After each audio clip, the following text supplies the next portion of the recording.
てらっしゃい。持ってるないよ。うん、持ってるよ、それ、お化けだから。みんなもうん、見た？みんな持ってる。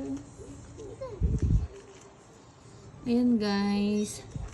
Good morning. Happy Sunday. Ay, happy Sunday. Monday na pala. Happy Monday guys. Ayan.